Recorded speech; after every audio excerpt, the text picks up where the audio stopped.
Je me demande même si toute ma vie je vais pas regretter ces moments d'euphorie avec la drogue. C'est le combat le plus difficile de toute ma vie. Je pense que je me battrai pendant encore très longtemps avec ça. Je m'appelle Emma, j'ai 24 ans, je soigne mon addiction à la cocaïne et je cherche à faire de la prévention et à libérer la parole autour de l'addiction. Ma première prise de cocaïne, c'était à 23 ans. J'ai rencontré un garçon qui était plus âgé et dès notre premier rendez-vous, il m'a dit qu'il avait de la cocaïne sur lui.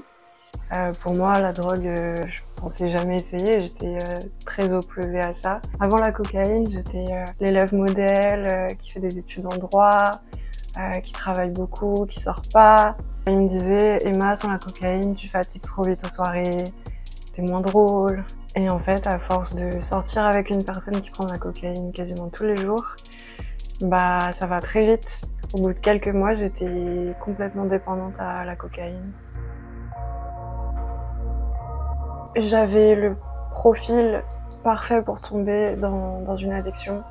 J'avais un gros manque de confiance en moi. La cocaïne me donnait l'impression d'être une meilleure version de moi-même. On a de l'énergie, de l'euphorie, on a confiance en soi. C'est le médicament idéal en fait. Le week-end commençait le mercredi soir en général. Et je pouvais ne pas dormir du mercredi au dimanche, juste pour consommer.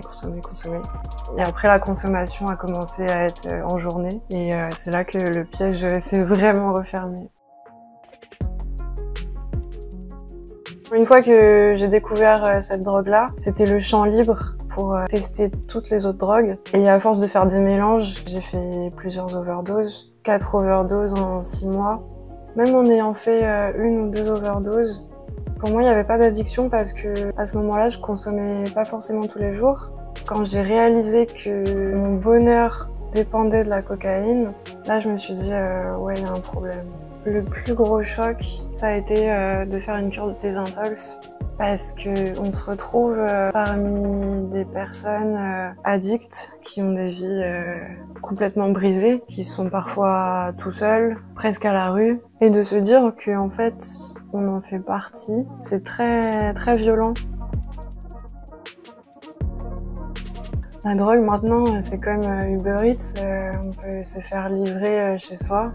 Ça se banalise énormément, c'est extrêmement accessible et les consommateurs sont de plus en plus jeunes.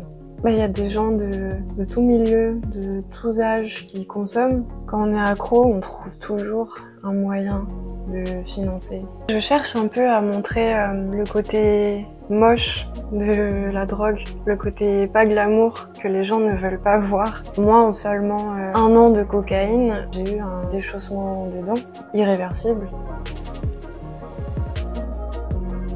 Depuis que j'ai commencé mes vidéos, il y a beaucoup de personnes qui disent que c'est qu'une question de mental pour arrêter.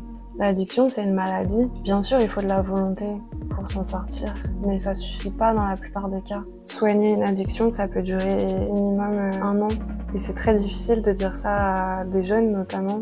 À notre âge, la vie va très vite, on a beaucoup de projets, etc. Mais c'est un travail très long à faire. Si je peux empêcher au moins une personne de tomber là-dedans, pour moi, ma mission est réussie.